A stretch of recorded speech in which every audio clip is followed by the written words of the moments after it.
जय श्री राधे। जय श्री राधे। जय श्री राधे। यही वही समय है जिस समय श्री कृष्ण वन से लौटते हैं,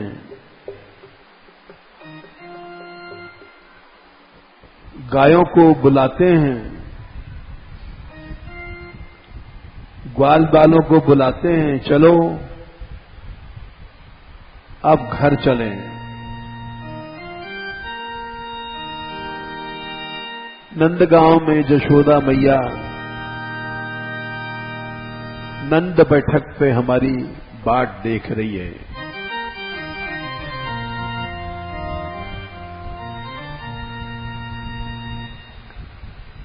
यशोदा जी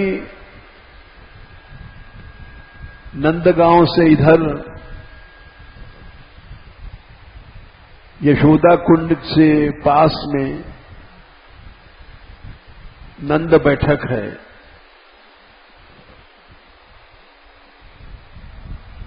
जब कृष्ण बंशी लेकर के वनों में जाते हैं तो माता यशोदा कुंड तक पहुंचाने आती हैं और नंद बाबा भी नंद बैठक से आते हैं और वहां चलते समय दोनों कृष्ण बलदेव को समझाते हैं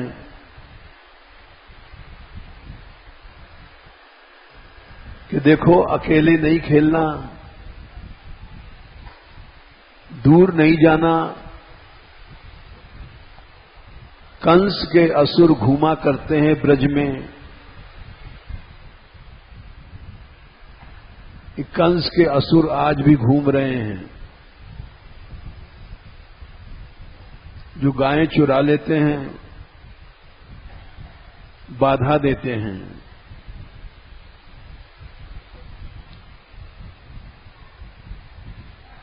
और कन्हैया यशोदा मैया से वादा करते हैं कि मैं दाऊ का साथ नहीं छोड़ूंगा।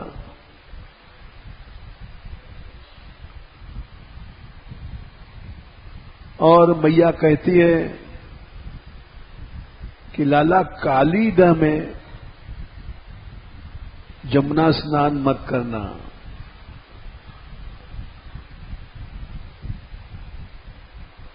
कालीदह लीला जब वत्सपाल थे तब नहीं हुई थी, तब तक कालीदह का कालिया नाग का भय था।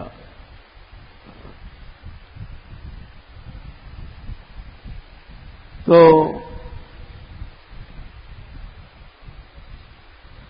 श्री कृष्ण को बार बार समझा करके यशोदा मां लौट जाती हैं।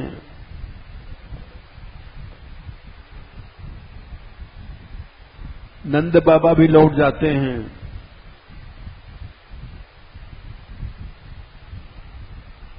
यशोदा मैया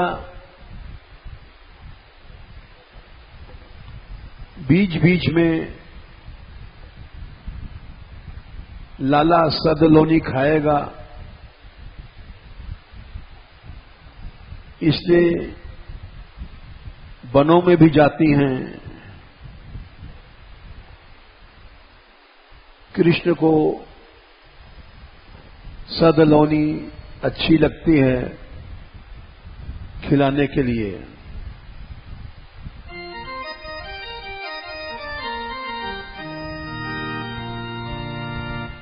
युगल गीत में भी यही कहा गया है।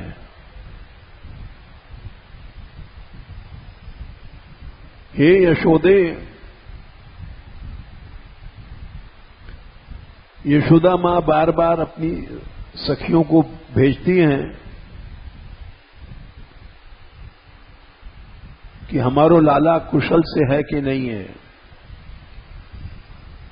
क्योंकि यदा कदा कंस के भेजे असुर आते रहते थे।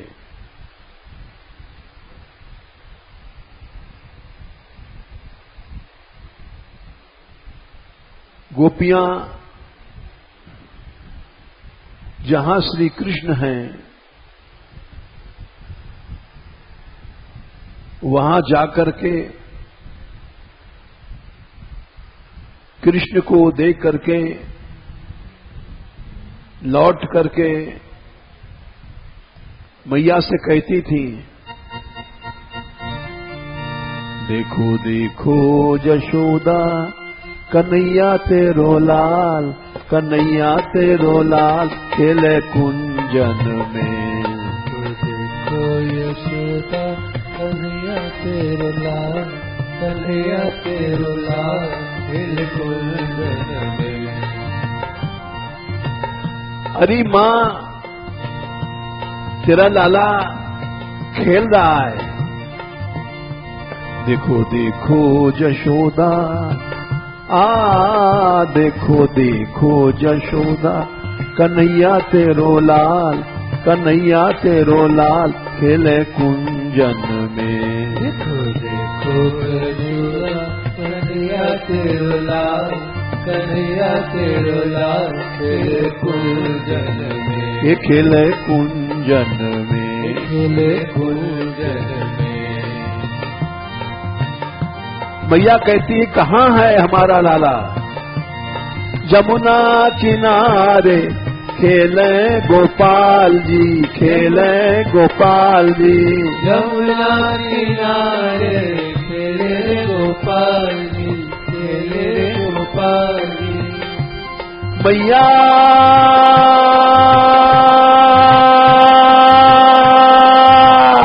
ओ मैया हे जमुना किनारे खेले गोपाल जी, खेले गोपाल जी।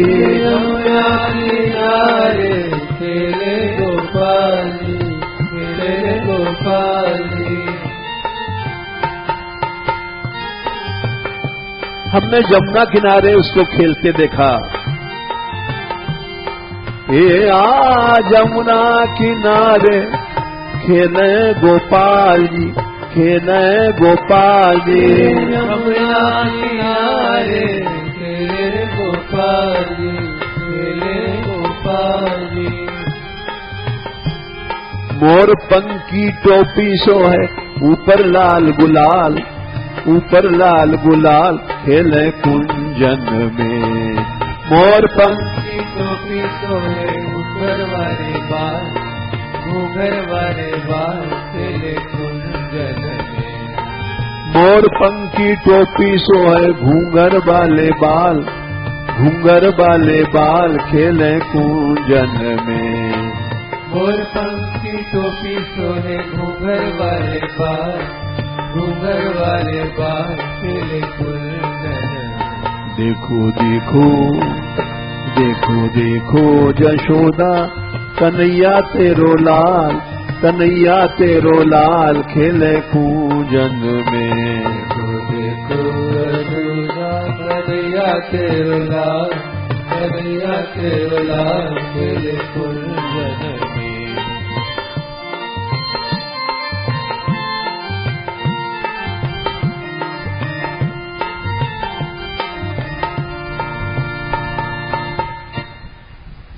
युगल गीत में श्रीमद् भागवत में ये प्रसंग आता है। यशोदा जी चिंता में नंदगांव से दूर चली गई हैं वन में कि आज कछु बादल से हो रहे हैं, धुंध सी है, हमारे लाला की कोई आपत्ति ना आ जाए।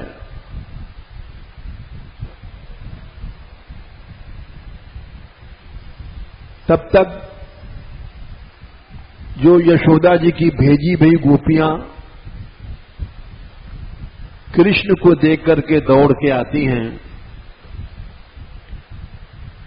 कि मैया को जल्दी बता दें, मैया को चिंता बहुत होगी।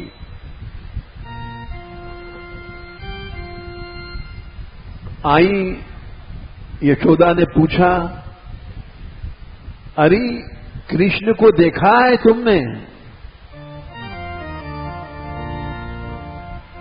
बोले हां देखा है मैया। कहां देखा है?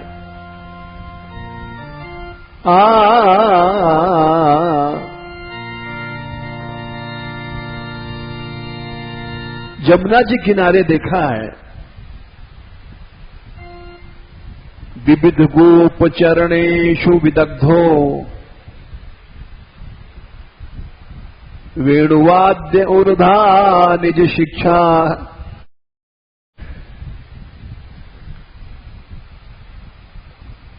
अनेक प्रकार के खेल खेल रहा है। गोप खेल, ग्वारियों का खेल होता है, आंख बिचौनी, धाई बिचौनी, गेंद, भडूडू, ये सब ब्रज के खेल हैं। कूदना, दौड़ना। विविध गोप चरणेषु विदग्धो, मैया अनेक खेल खेल रहा है कन्हैया। वेणु आद्य ऊर्धा निज शिक्षा, और बंशी ऐसी बजा रहा है कि उस बंशी को सुनने के लिए तब सुता सत्यदा धर बिंबे दत्त वेणु रनयत स्वर जाती है। यशोदा तू तो सती है, तेरे बालक पर कोई आपत्ति नहीं आ सकती है। सती में वो तेज होता है कि कंस क्या चीज है। सती शब्द को प्रयोग किया गोपियों ने। तब सुता सती यदाधर बिंबे, तेरे कृष्ण ने जब बंशी बजाई, दत्त वेणु रणयत स्वर जाती, तो उस बंशी को सुनने के लिए देवता, गंधर्व सब आकाश में आ गए। यशोदा पूछती हैं, हमारो लाला ऐसी बंशी बजावे? कौन ने सिखाया हो? गोपी बोली, वेणु वाद्य ऊर्धा निज शिक्षा। कन्या को कोई सिखावे नहीं, वो तो निज शिक्षा अपने आप बंशी बजावे, अपने आप स्वर, लहर, ताल सब वाकई अपने आप निज शिक्षा। उस बंशी को सुनने के लिए मैया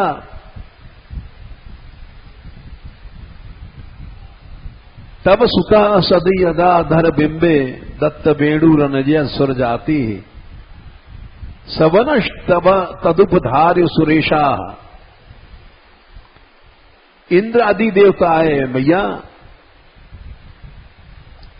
ये गोपियों ने देखा, ये भागवत का श्लोक है। बड़े बड़े देवता आए। शक्र शर्व परमेष्ठि पुरोगा। शक्र माने इंद्र अपने टोल लेकर के आए। गंधर्व, अप्सराएं सब स्वर्ग के आए कि कृष्ण की बंशी चलो सुनेंगे। इंद्र के पुरोगा टोल में अप्सराएं, गंधर्व बड़े बड़े आए। शर्व माने महादेव के टोल में दुर्गा, गणेश आदि आए। विद्या के निधान गणपति वे भी आए महादेव की टोल में, दुर्गा आई, परमेष्ठी ब्रह्मा जी का नाम है। ब्रह्मा जी की टोल में साक्षात सरस्वती जी आई कृष्ण की बंशी सुनने के लिए। सवनशस्तदुपधार्य सुरेशा शक्र शर्व परमेष्ठि पुरोगा। सब आए कि देखें कृष्ण क्या बजाते हैं, कौन सा राग, कौन सा ताल। सब ध्यान से सुन रहे हैं। आकाश में भी सब हैं देवगण, और ब्रज की कुंजों में भी सब सुन रहे हैं। कवय आनत कंधर चित्ता। उस बंशी को सुन करके सबके कंधा झुक गए। चित्त चुरा लिया कन्हैया ने। कश्मलम ययूरपस अनिश्चित तत्वा। और मैया सरस्वती गणेश आपस में बात कर रही हैं कि कन्हैया ने कौन सा राग बनाया, कौन सी बंदिश, कौन सा ताल है। लेकिन न गणेश जान पाए, न सरस्वती जान पाई, न गंधर्व जान पाए, न अप्सराएं जान पाई, क्योंकि मैया सब अपनी टोर लेकर के आए थे। हमने शक्र इंद्र की टोल में रंभा आदि बड़ी बड़ी अप्सराओं को देखा और सब सोच रही थी। जैसे हम लोग छोटे से थे तो कॉन्फ्रेंस में जाते थे, संगीत कॉन्फ्रेंस, म्यूजिक कॉन्फ्रेंस, उसमें 10-10 हजार रुपए टिकट लगते थे। विश्व के प्रसिद्ध कलाकार आते थे, तो बोर्ड पर लिख दिया जाता था पंडित ओमकारनाथ ठाकुर, राग मालकोश, तबले पे संगत अमुक गुदई महाराज करेंगे, तानपुरा पर वो, बाजे पर वो, ये सब लिखा जाता था। तो बोर्ड में हम लोग पढ़ते थे और पढ़ने से पता पड़ जाता था, अच्छा भाई ये मालकोश की बंदिश आ रही है, तीव्रा ताल में आएगी, ठाकुर साहब गा रहे हैं। तो वैसे ही अप्सराएं, गंधर्व, गणेश, दुर्गा, सरस्वती,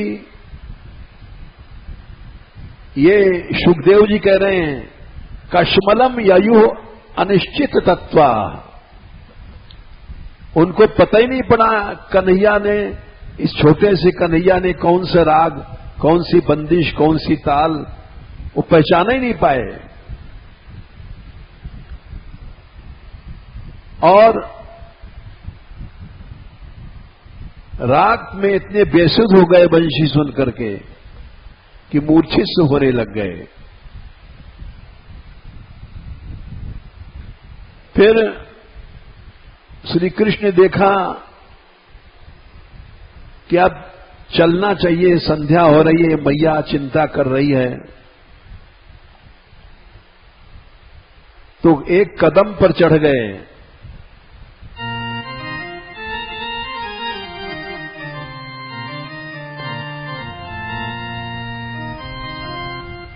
और सखा बोले, कान्हा गैया तो आई नहीं है, हम अकेले जाके क्या करेंगे? हम लोग जाएं गैया को हाक लामें बुला लामें। श्याम सुंदर बोले नहीं, तुम लोग कोई नहीं जाओ। बोले क्यों? गैया कैसे आएंगी? देखो अभी आएंगी। हाथ में बंशी लिया,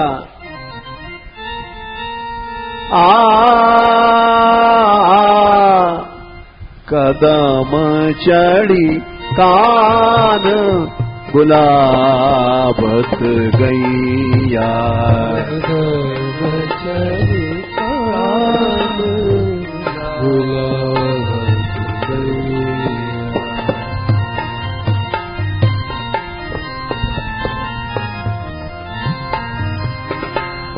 कान बुलावत गैया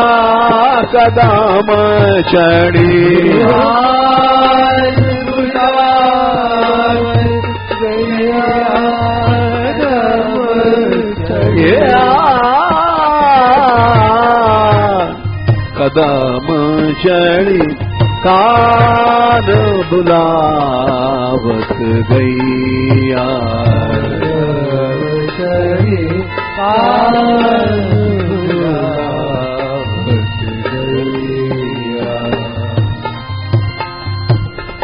ग्वाल बालों ने देखा अनगिनत गायें दौड़ती चली आ रही है बंशी सुन करके। न ढूंढना पड़ा न जाना पड़ा। अरे देखो देखो, वो धौरी कटोल, वो कारी गैया कटोल, काजर कटोल, वो देखो सब उधर से आ रही हैं। मोहन मुरली को शब्द सुनात ही, मोहन मुरली को शब्द सुनात ही,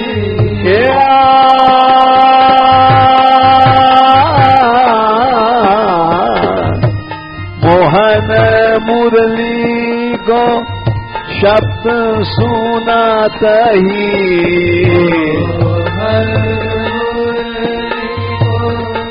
शब्द सुनात ही, आई है उठ धैया धैया, आई है धैया धैया, दौड़ती चली आ रही हैं।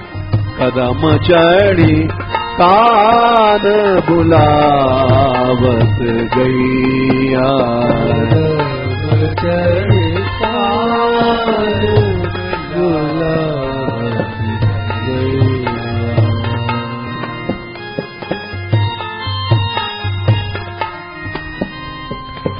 कृष्ण बोले आओ सब खाओ,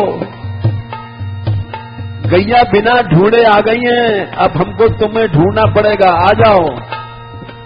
आओ रे सब सखा संग के,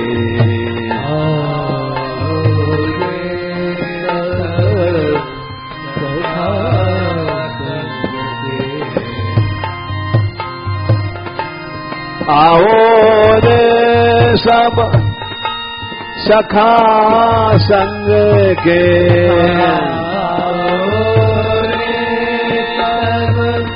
सखा संग के, पाई है एक ठैया ठैया, पाई है एक ठैया ठैया, कदम चढ़ी कान बुलावत गैया, कदम चढ़ी कान बुलावत गैया। सखा भी आ गए। बोले वाह कन्हैया, अरे मैंने तो बंशी से ही सब बुला दिया। अब ठाकुर जी बोले अब जल्दी चलो, मैया बाट देख रही होगी। गोविंद प्रभु बलदाऊ सो कहने लागे। गोविंद प्रभु बलदाऊ सो कहने लागे। गोविंद प्रभु बलदाऊ सो कहने लागे। गोविंद प्रभु बलदाऊ सो कहने लागे। अरे भैया दाऊ, बोले हाँ कन्हैया, अब तो चल घर। अब घर को बगदैया, घर को बगदैया।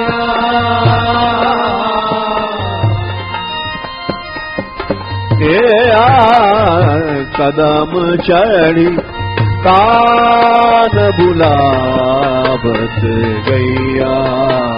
कदम चढ़ी कान बुलावत गैया।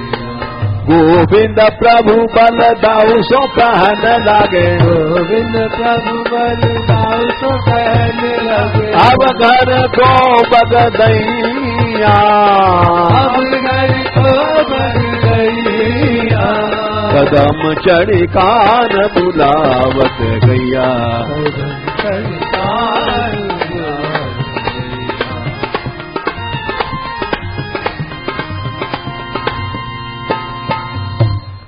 श्री कृष्ण आ रहे हैं, बीच में कृष्ण हैं। आगे गाय पाछे गाय, इत गाय उत गाय। गायन में गोविंदा को बस वो ही भावे। चारों तरफ गाय हैं, श्री कृष्ण बीच में हैं। और गायन सो ब्रज छायो, बैकुंठहु बिसरायो। गायन के हेतु गिरि कर पै उठावे। गायन में सचु पावे, गायन में संग धावे।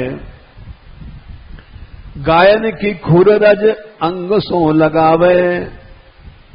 छीत स्वामी गिरधारी, विठ्ठलेश बपुधारी।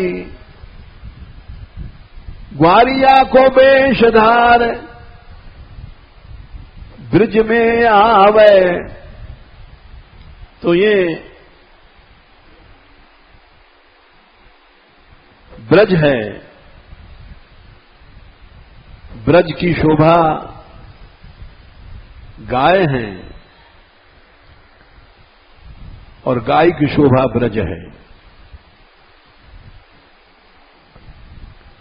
देखो, कलयुग जब आया तो कलयुग ने विचार किया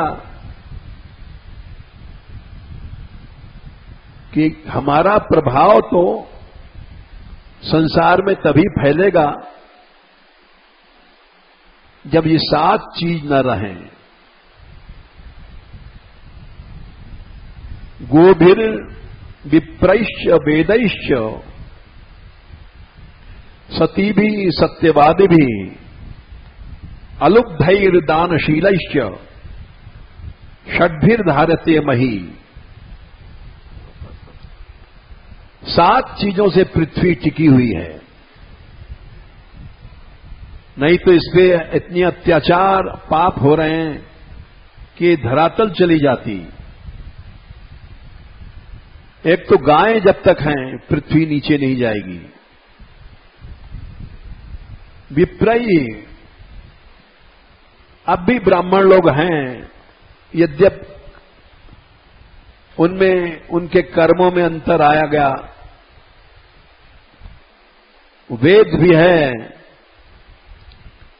सती स्त्रियां भी हैं, कम हैं। लड़के लड़की बचपन से ही व्यभिचार सीख जाते हैं।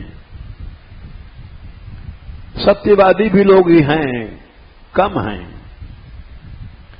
सती भी सत्यवादी भी,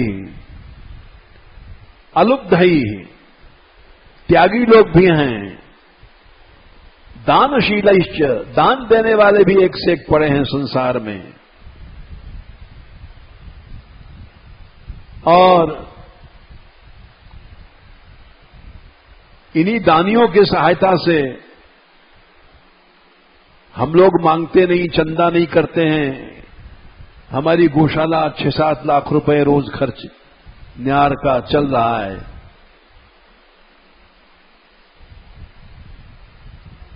सप्तभिर धारते मही। तो कलयुग ने सोचा ये गाय गोवंश के नाश कर दें तो हमारा प्रभाव बहुत जल्दी फैलेगा।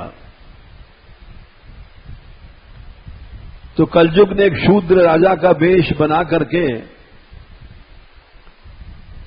और एक बैल जिसके तीन टांग तोड़ दिया था उसको मार रहा था। परीक्षित ने देखा, बोले अरे हम अर्जुन के वंशधारी, हमारे रहते पृथ्वी पर गोवंश पर अत्याचार कैसे हो सकता है? उसका सिर काट देंगे। उन्होंने धनुष उठाया और कलयुग उनके चरणों में आके गिर पड़ा, क्योंकि उनमें ऐसी शक्ति थी कि वो मार सकते थे।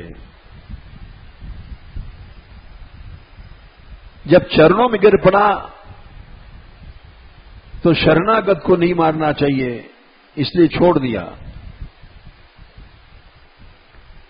ऋषियों ने पूछा कि ऐसा क्यों किया परीक्षित ने?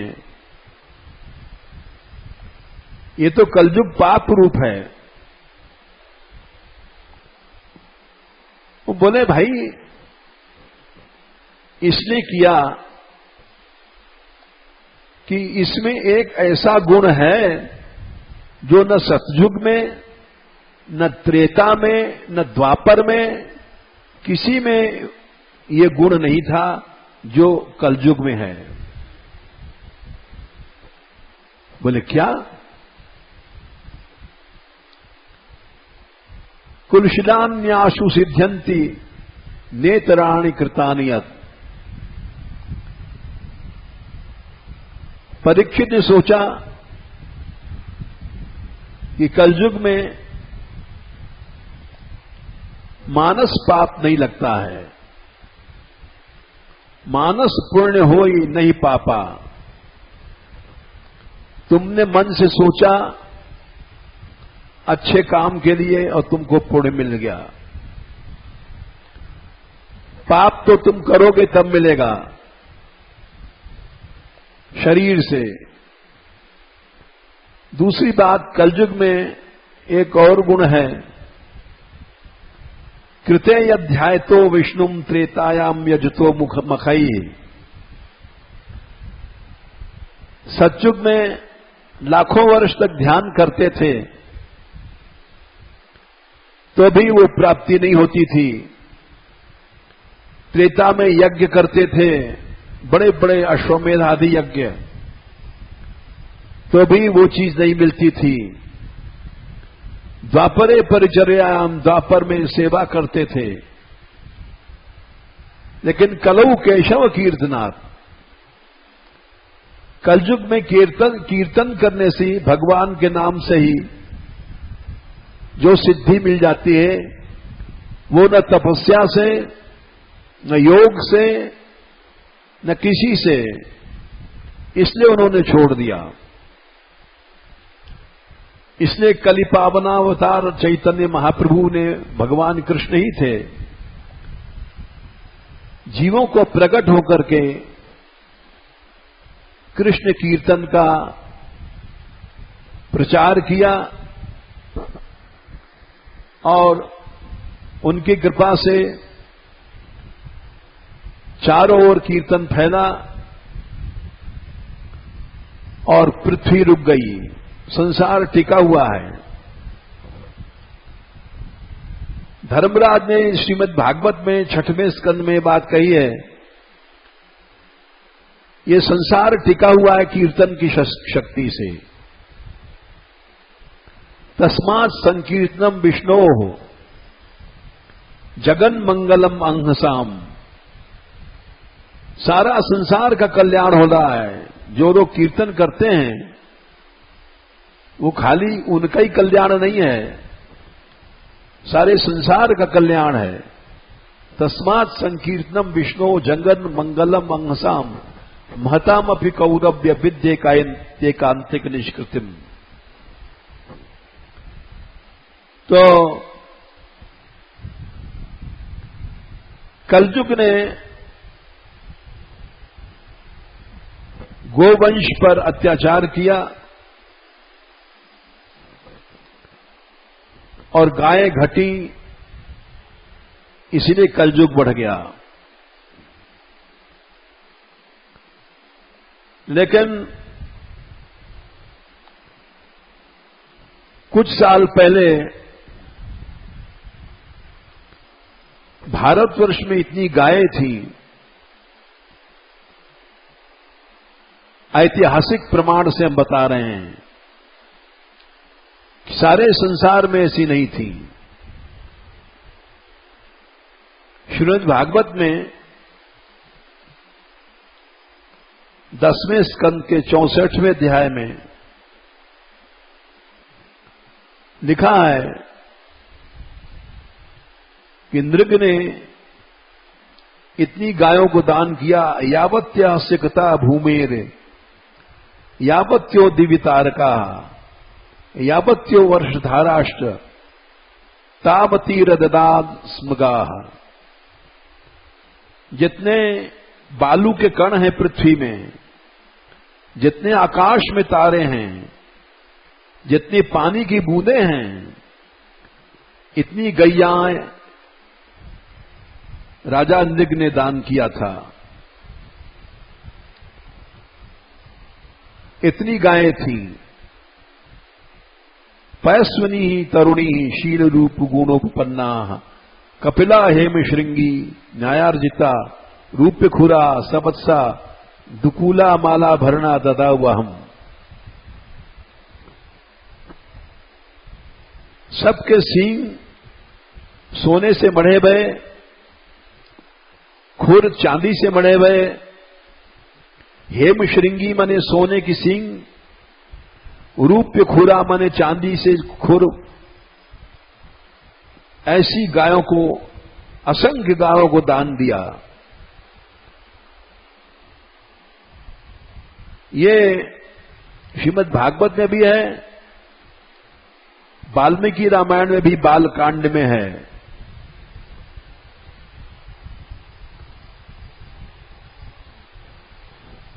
श्रीमद् भागवत में आया है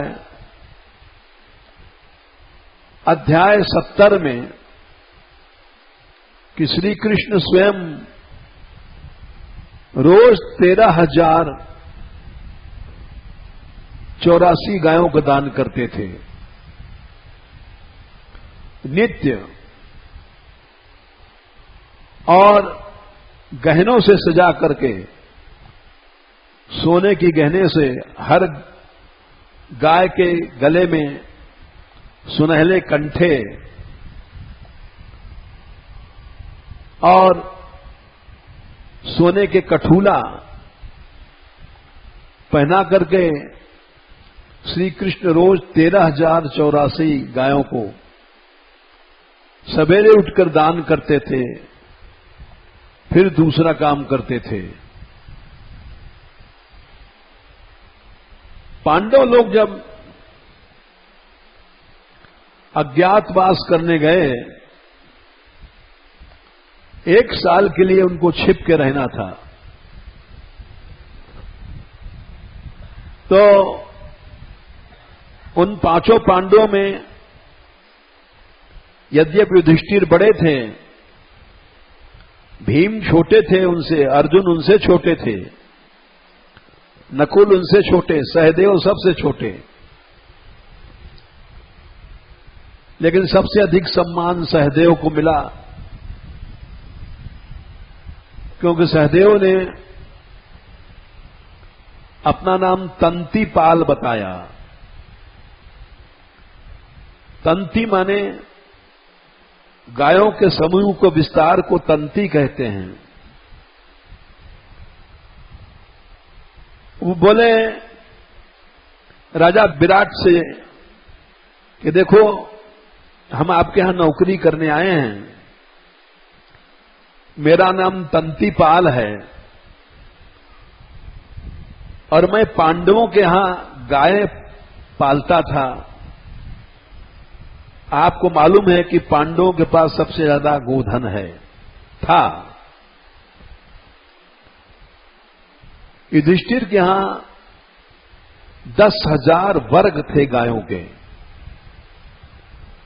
और प्रत्येक वर्ग में 8-8 लाख गायें थीं। 10,000 को 8-8 लाख से गुणा करो, हिसाब हमको आता नहीं। लाख लाख और 2-2 लाख गायों के और बहुत से वर्ग थे, अनगिनत गायें थी। और उन गायों को मैं अकेले संभालता था। 40 कोस में गायों को खड़ा कर दो और मैं भूत भविष्य वर्तमान की संख्या कितनी है और कितनी आगे बढ़ जाएंगी, ये एक क्षण में बता देता था। ऐसे ऐसे ग्वारिया थे, क्योंकि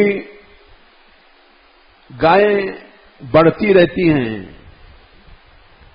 जैसे हमारे यहां गौशाला में भी अभी कोई लड़की बता रही थी, लगभग 50 गायें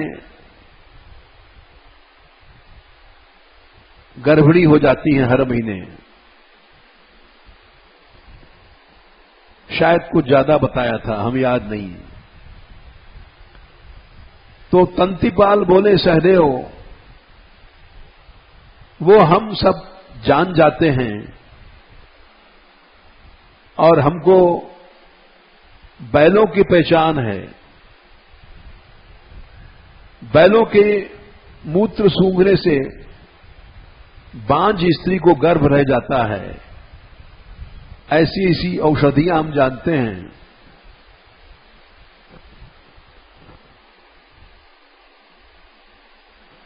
तो तुरंत नौकरी मिल गई पांडवों को,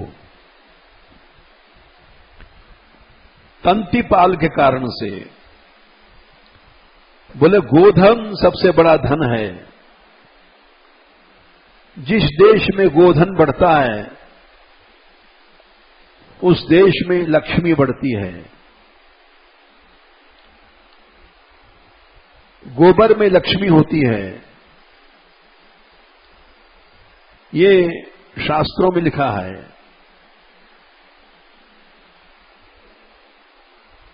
इसलिए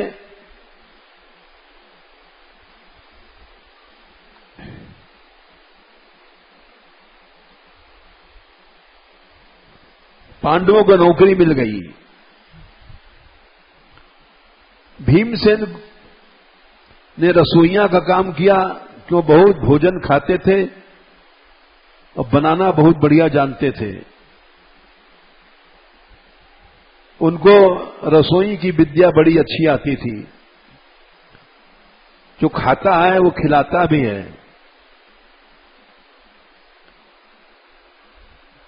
युधिष्ठिर को महाराज विराट के साथ जुआ खिलाने की नौकरी मिल गई। अर्जुन को 1 साल का शाप था उर्वशी का, तुम 1 साल तक नपुंसक रहोगे, हिजड़ा। तो राजमहल में राजकुमारियों को नाच सिखाने की नौकरी मिल गई। बृहन्नला नाम से लहंगा फहरिया पहन करके वो स्त्री वेश में रहते थे और विराट की लड़की उत्तरा को नृत्य और गान सिखाते थे।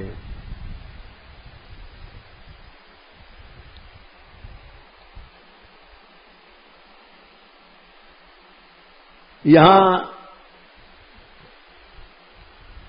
भारतवर्ष में इतना गोधन था कि राम ने 10 करोड़ 10 सहस्त्र करोड़ 10,000 करोड़ 1 खरब गायें दान किया था। वाल्मीकि रामायण में पहले सर के पहले अध्याय के 94 श्लोक में 1 खरब गायें दान किया था। जब भगवान राम को वनवास हुआ तो उन्होंने सोचा गो सेवा से काम शुरू करेंगे तो हम अवश्य सफल हो जाएंगे। 14 साल जंगल में हम काट लेंगे, आपत्तियों को हम झेल लेंगे। तो भगवान राम ने जब वन जा रहे थे महल से निकल करके दशरथ के, तो सरजू किनारे गए और एक त्रिजट नाम का ब्राह्मण था, उससे उन्होंने कहा कि अरे तुम अपना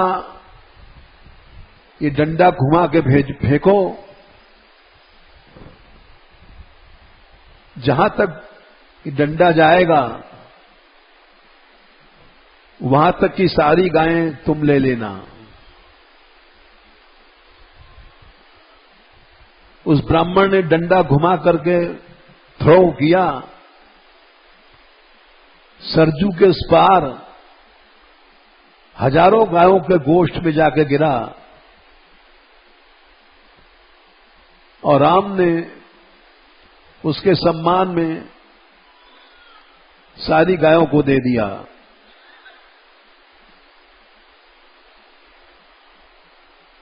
इसी तरह से सिकंदर, अब इतिहास में आ जाओ, सिकंदर जब भारत से लौटा, जिन्होंने इतिहास पढ़ा है वो समझ सकते हैं। Alexander the great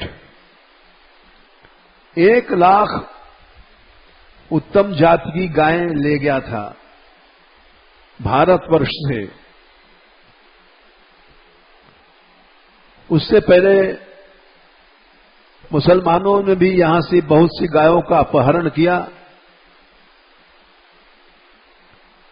east India company के भारत में आने के बाद से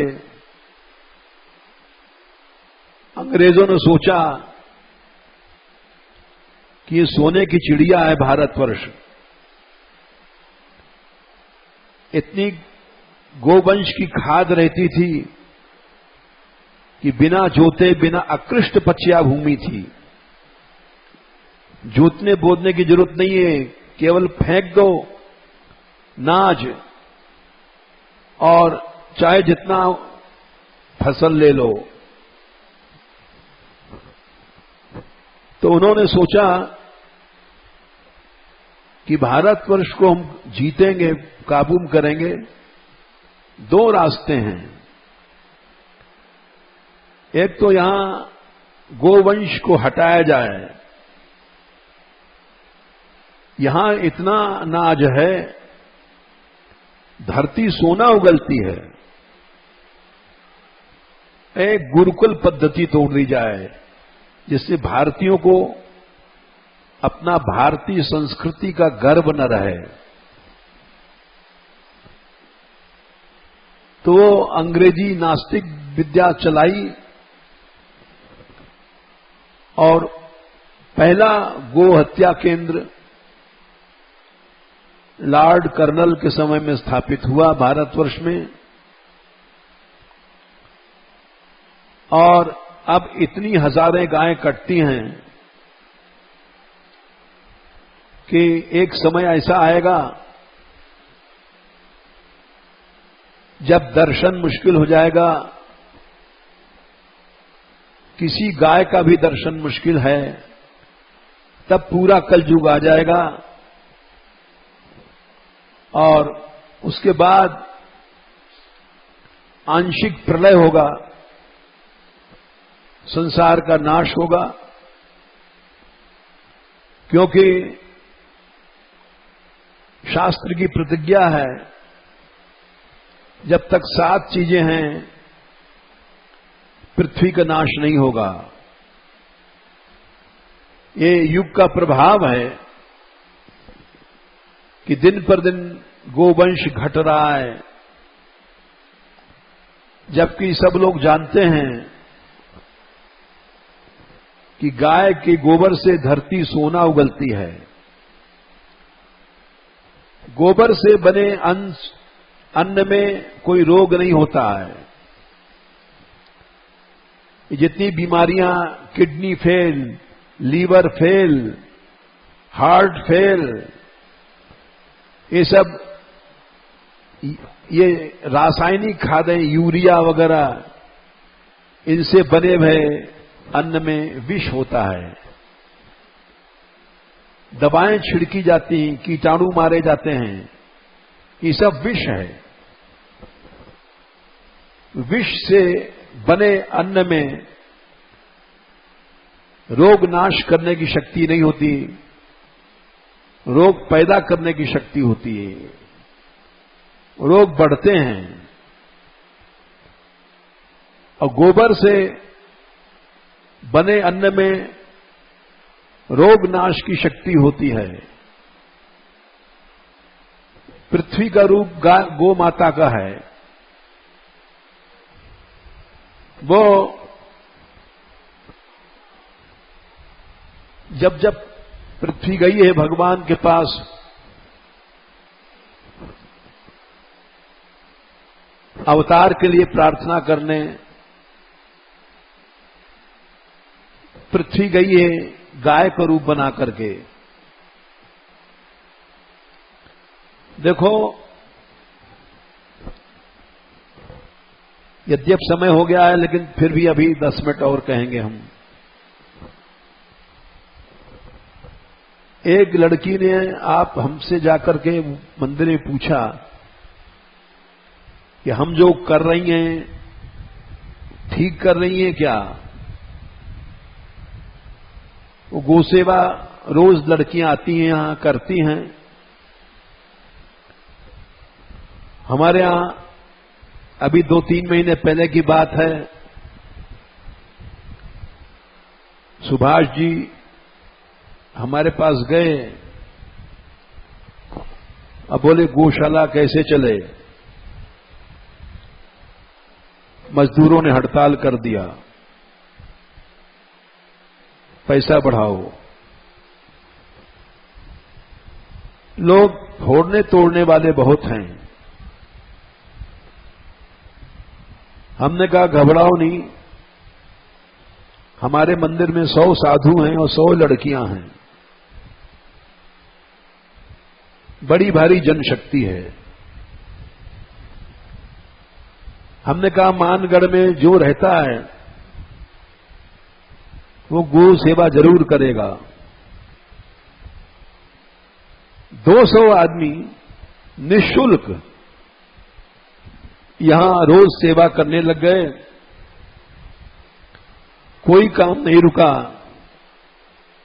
और लेबर यूनियन ने घुटने टेक दिए, क्षमा मांगा। वो समझ गए कि इनका काम रुकने वाला नहीं है। विश्व में ऐसी कोई गौशाला नहीं है जहां निःशुल्क संत लोग सेवा कर रहे हों, गोपियां सेवा कर रही हैं। ये सच्चा ब्रज है, ये हमारी गौशाला।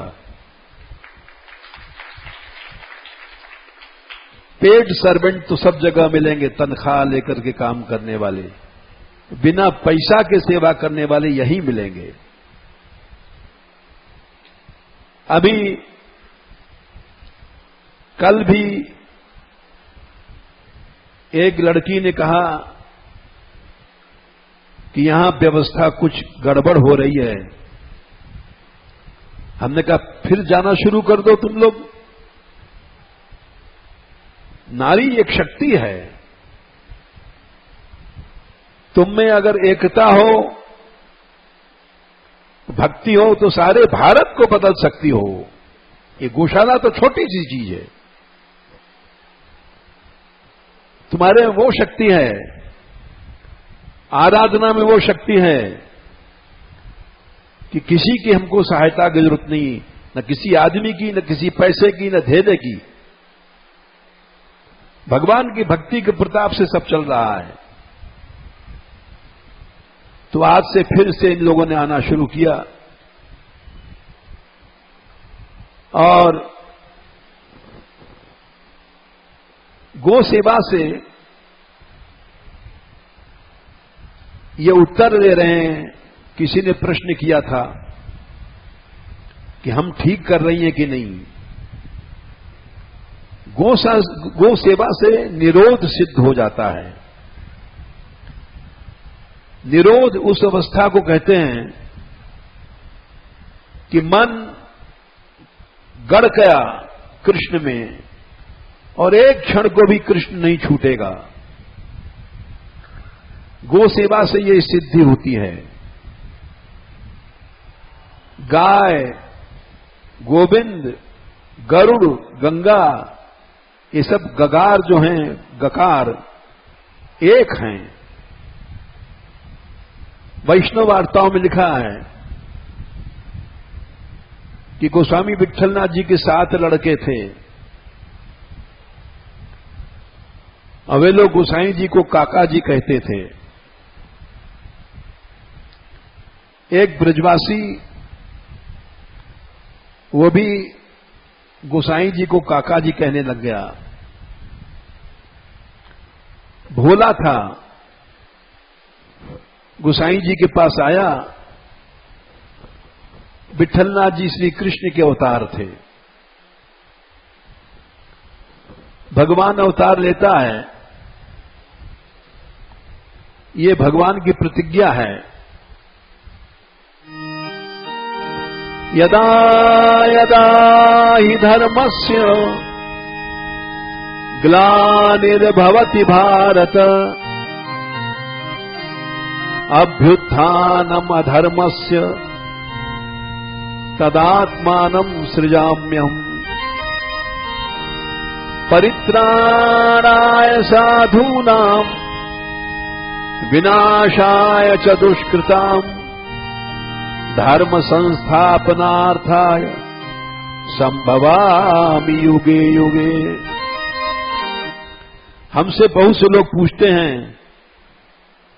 कि शास्त्रों में भी लिखा है यवन बहुल राज्य होगा। लिखा है भागवत में। कलयुग में अधर्मी बढ़ेंगे और अधर्म बढ़ेगा, पाप बढ़ेगा। ऐसे में भारत की रक्षा कैसे होगी? सारा संसार भारत का शत्रु है। इधर चीन देखो, इधर पाकिस्तान देखो, मुसलमानी देश, बहुत से संकट आने वाले हैं। आपका विचार क्या है? हमने कहा हमारा विचार यह है कि जब तक भारतवर्ष में कीर्तन हो रहा है इसकी रक्षा अवश्य होगी, क्योंकि तस्मात् संकीर्तनम कृष्णोः जगन मंगल मंगसाम हमारा विश्व है, विश्वास है, और विश्वास नहीं अनुभव है। हमको मारने के लिए 6-6 लाख रुपए करके लोगों ने इकट्ठा किए, माफियाओं ने, माफिया माने जिन लोगों का इनक्रोचमेंट है ब्रज के कुंडों पर, ब्रज की भूमि पर, पहाड़ों पर, और ठेके दिए गए 30-30 लाख रुपए, और केवल कीर्तन के कारण हम बच रहे हैं, न अब तक मर जाते। भगवान नाम कीर्तन की शक्ति से ही बच नहीं रहे। विजय भई, भारतवर्ष में माफिया लोग कभी नहीं हारे। ये मानगढ़ के सामने ही उनको पराजय उठानी पड़ी, जबकि सेंट्रल गवर्नमेंट उनकी थी, खरीदी भई, प्रोविंशियल गवर्नमेंट खरीदी। हम जिस समय कई साल पहले राजस्थान के मुख्यमंत्री वसुंधरा जी कामा में आई थी, हेलीपैड पर उतरी थी, तो हमने यात्रा को भेज दिया था, जाओ पुकार लगाओ कि पहाड़ों का विनाश बंद करो। तो लोग, यात्रा हमारी गई, और सारी यात्रा गई, उन्होंने बात नहीं किया, 2 मिनट भी समय नहीं दिया कि हमारी यात्रा का कोई पुकार सुन ले। हमने कहा कोई बात नहीं है, हमारा अपमान नहीं है इसमें। मनुष्य अपना नुकसान करता है और उसका परिणाम ये होगा, उनकी सत्ता चली गई। इसी तरह से ये मायावती जी की सत्ता भी इसीलिए गई। ये लोग आजकल सभी कुर्सियां लड़खड़ाती रहती हैं, क्योंकि इनमें राजा पने के गुण नहीं है, धर्म के विरोधी हैं। हमने बड़ी आशा से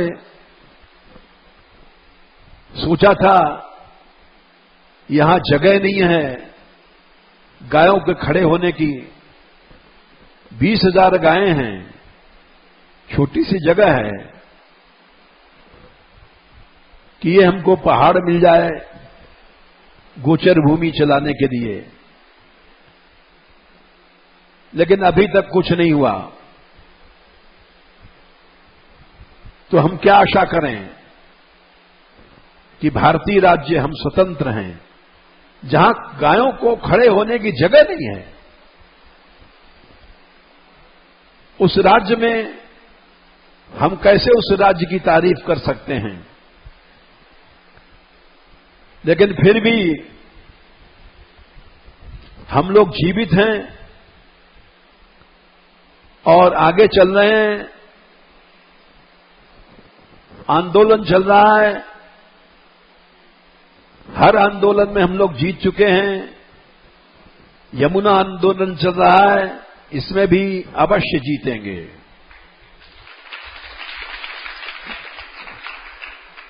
क्यों जीतेंगे? मेरे पास कोई सिद्धि नहीं है, मैं तो लड़ुआ पेड़ा दास हूं, भोजन पट्ट हूं, भजन भजन करता नहीं। लेकिन कीर्तन होता है, इस कीर्तन से अभी तक तो हम कोई लड़ाई नहीं हारे हैं। गहबर बन के लड़ाई जीते, गोमती गंगा की लड़ाई जीते जो कोसी में है, बृषभान सरोवर की लड़ाई जीते, श्री जी के मंदिर का एक्सटेंशन यहीं से शुरू हुआ था, नंदगांव के मंदिर का एक्सटेंशन यहीं से शुरू हुआ। जाने कितने कुंड, जाने कितने स्थल, पहाड़ों की लड़ाई जीते। क्यों? कि कुछ नहीं है, भगवान का नाम लेते हैं, भगवान का नाम कीर्तन में अनंत शक्ति है। अगर कोई कहे कि भाई और लोग भी कीर्तन करते हैं, उनके कीर्तनों में हमारे कीर्तन में फर्क है। समझो, नामैकम यस्य वाची श्रवण पथगतम श्रोत्र मूलम गतम वा शुद्धम वा, ये पद्म पुराण का श्लोक है, चैतन्य चरितामृत में लिखा है। शुद्धम वा शुद्ध वर्णम तारेत्येव सत्यम। भगवान के नाम में वो शक्ति है कि अगर कान में भी घुस जाए या मन से स्मरण कर लो या जीभ से ले लो तो शुद्ध है चाहे अशुद्ध है वो कल्याण करेगा। बोले फिर एक शर्त है, तच्चे देह द्रविड़ जनता लोभ पाखंड मध्य निक्षिप्तम स्याद न फल जनकम शीघ्र मेवात्र तत्र। वो नाम हम लोग नामाभास बना देते हैं देह की सुविधा के लिए, द्रविड़ पैसे के लिए, लोभ हमारा नाम हो जाए, हमारी कीर्ति हो जाए। अनेक वासनाओं से हम लोग नाम को नामाभास बना देते हैं, इसलिए वो चीज नहीं मिलती है। हमारे यहां सिर्फ एक व्यक्ति एक विदेश गए थे, ब्रजराज, इनकी कोई पहचान नहीं, कुछ नहीं। हमने कहा तुम निष्काम बने रहना, फिर देखना नाम का चमत्कार। अब लौट के आए तो बता रहे 1 लाख आदमियों में तो लंदन में इनका भाषण सुना और पीछे सहयोग का प्रतिज्ञा किया। इस्कॉन ने सहयोग दिया, बल्लभ कुलियों का मीटिंग चल रही है और साथ साथ नारायण स्वामी का वो भी मिल गया है, ब्रह्म कुमारियों का भी संप्रदाय मिल गया है। एक दिन पर दिन आंदोलन बढ़ता जा रहा है। क्यों बढ़ रहा है? कोई सिद्धि नहीं है, मंत्र नहीं है, बस मनुष्य नाम को नामाभास न बनावे। हम लोग लोभी हैं, कामी हैं, क्रोधी हैं, आपस में फूट करते हैं, सांप्रदायिक द्वेष करते हैं। इन सब चीजों से नाम की शक्ति घट जाती है। पद्म पुराण का श्लोक है। हम लोग, हमारे यहां राधा रानी की दया से ये बीमारियां नहीं हैं, इसलिए हर लड़ाई को जीता है, हर लड़ाई जीतेंगे।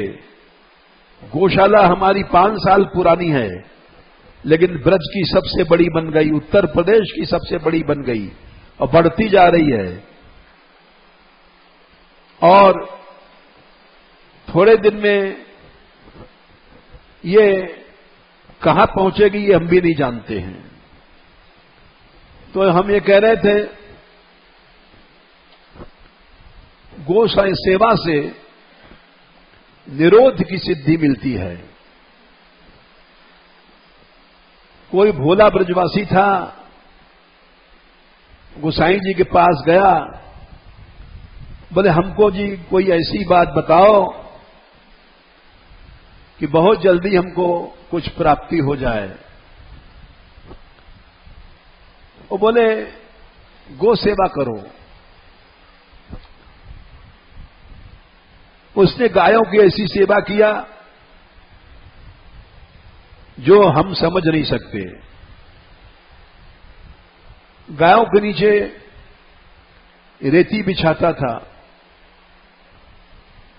और सफाई रखता था, रोज नई नई रेती बिछाता था, गायों के शरीर में कोई कीड़े न पड़ जाएं, ठंड न लग जाए। गौशालाएं हैं तो बहुत ब्रज में, लेकिन लोग पशु समझते हैं, गौ माता नहीं समझते हैं। हमसे किसी बच्ची ने कहा कि हमारी हिम्मत नहीं पड़ती है अब कहने की, लोग फटकार देते हैं। हमने कहा फटकारना तो छोटी चीज है, डंडे से पीटे तब भी तुम हिम्मत मत हारो, जाओ बार बार कहो, घबराओ नहीं। गौ सेवा के लिए तुमको हिम्मत नहीं हारनी चाहिए।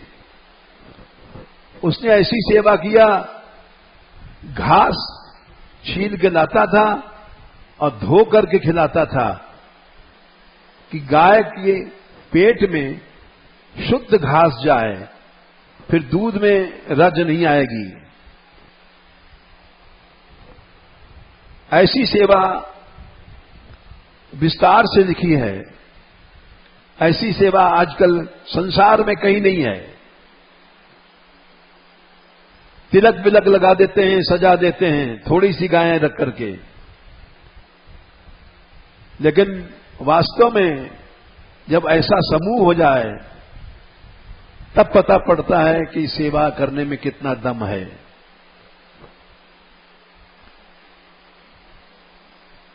श्रीनाथ जी की पत्तल आने लग गई उसके पास। वो पत्तल भी लेने नहीं जाने लग गया, भूखा रहता।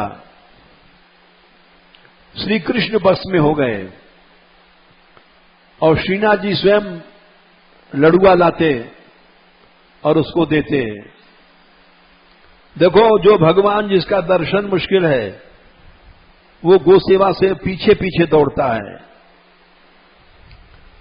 गाय सारे समय नहीं है, लेकिन च्यवन ऋषि ने कहा था सारे संसार को उद्धार कर सकती है, लेकिन उसको पशु न समझाया जाए।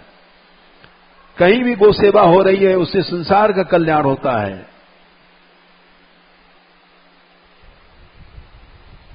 वो पत्थर लेने नहीं जाता था तो ठाकुर जी लड़ुआ लेकर के खिरक में आते थे और उसको देते थे। लोगों ने गोसाई जी से कहा कि वो पत्तल लेने नहीं आता है, तो गोसाई जी ने कहा कि अरे तू इतना बड़ा गो भक्त है, भूखा रहता है। उसने दिखाया, देखो ये लड्डू है, ये ठाकुर जी हमें रोज दे जाएं, तो मैं क्यों जाऊं लेवे। देखा तो शैया के समय बंटा भोग मोटे मोटे लड्डू रखे जाते हैं, एक ही लड्डू में काम हो जाए। अरे बोले वाह।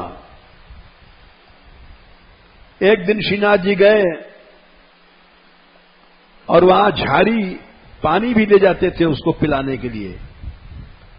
बंटा भोग में लड्डू ले गए और झारी सोने की होती है श्रीनाथ जी की, जिसमें जमुना जल रहता था।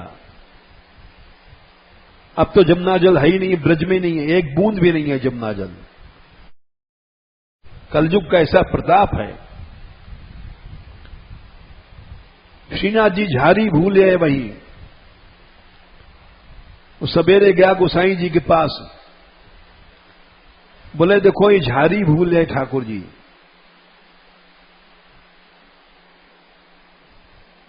ठाकुर जी ने देखा, गोसाई जी ने बोले वाह। बोले पटेल ये गोसेवा का फल है कि जो भगवान योग से, ज्ञान से दर्शन नहीं मिलता जिसका, वो तेरे पीछे आ रहा है, तुझे खिला रहा है, पानी पिला रहा है, दास बन करके। जो मनुष्य गोसेविक है, गोसेवा करता है, उसका भगवान दास बन जाता है। इससे बड़ी सिद्धि क्या होगी? निरोध हो जाता है। निरोध क्या है? ये एक टेक्निकल शब्द है। नई असन्यस्त संकल्पो योगी भवति कश्चन। संकल्प भी नहीं जाए संसार की ओर, उसको निरोध कहते हैं। यदा ही नेन्द्रियार्थेषु न कर्मस्वनुषज्जते सर्व संकल्प सन्यासी योगा रूढ़ सदोच्यते। सबसे बड़ा योगी कौन है? जिसके संकल्प में ही संसार मिट गया है। हम जैसे लोग तो लड़ुआ दास हैं, सामने लड़ुआ देख करके मुंह में पानी आ जाएगा, पेड़ा दे करके मुंह में पानी आ जाएगा। लेकिन नहीं, जो गो भक्त है, यदा ही नेन्द्रियार्थेषु न कर्मस्वनुषज्जते सर्व संकल्प सन्यासी योगारूढ़ तदोच्यते। जो योगारूढ़ हो जाता है उसका संकल्प भी संसार की ओर नहीं जाता। इतनी बड़ी सिद्धि गौ सेवा से मिलती है। ये उत्तर है, किसी ने, लड़की ने पूछा था हमसे कि हम जो कर रही हैं ठीक कर रही हैं कि नहीं। तुम जो कर रही हो वो ऐसा काम कर रही हो कि श्री कृष्ण तुम्हारे पीछे पीछे दौड़ेंगे, लेकिन अपनी श्रद्धा, अपनी निष्ठा बढ़ाते जाओ, आपस में राग द्वेष मत करो। हम लोग आपस में राग द्वेष करते हैं, सारी सेवा नष्ट कर देते हैं, भक्तापराध से सब नष्ट हो जाता है। अगर तुम केवल राग द्वेष रहित होकर के गो सेवा करोगे या करोगी तो निश्चय ठाकुर जी तुम्हारे पीछे पीछे दौड़ेंगे, अवश्य आएंगे। ये कथाएं ये इसीलिए है, ये सच्ची कथाएं हैं, ये झूठी नहीं है। एक दिन श्री कृष्ण रात को लड्डू लेकर गए और उसको झाड़ी से पानी पिलाया, उस पटेल को लड्डू खिलाया और बोले चल हमारे साथ। वो चल पड़ा, बहुत सी गोपियां आ गईं और पीछे पीछे चला गया। रास किया ठाकुर जी ने, रास देखा उसने। जब रास किया तो वहां सारी रात नृत्य हुआ और बहुत से गोपियों के गहने गिर गए वहां, आभूषण। उन सबको बील के ले गया, सवेरे गोसाई जी को दिखाया कि देखो श्रीनाथ जी तो भोले हैं, इतनी गोपियों को ले गए, हजारों स्त्रियों को, रात भर नाचते रहे। जो रास ब्रह्मा को भी नहीं मिला, 60 वर्ष सहस्राणी पुरा तप्तम मया नघ भक्त्यानंद ब्रजस्ती नाम पाद रेणु उपलब्धाया, वो गो माता की सेवा से सहज में मिल गया। इसलिए बड़ी श्रद्धा के साथ जो बच्चियां करती हैं गो सेवा या जो साधु करते हैं, बरसाती मेढक नहीं बनो, 2 दिन करके छोड़ दिया। श्रद्धा से सुनो ये सब कथाएं, ये सब सच्ची कथाएं हैं। श्रद्धा से करो, ऐसे ढंग से करो कि रोकने से भी तुम न रुको। वो सेवा सेवा है। सेवक बनो, सच्चा सेवक बनो, बरसाती मेढक नहीं बनो। फिर इसका चमत्कार देखते जाओ क्या होता है। जय श्री राधे।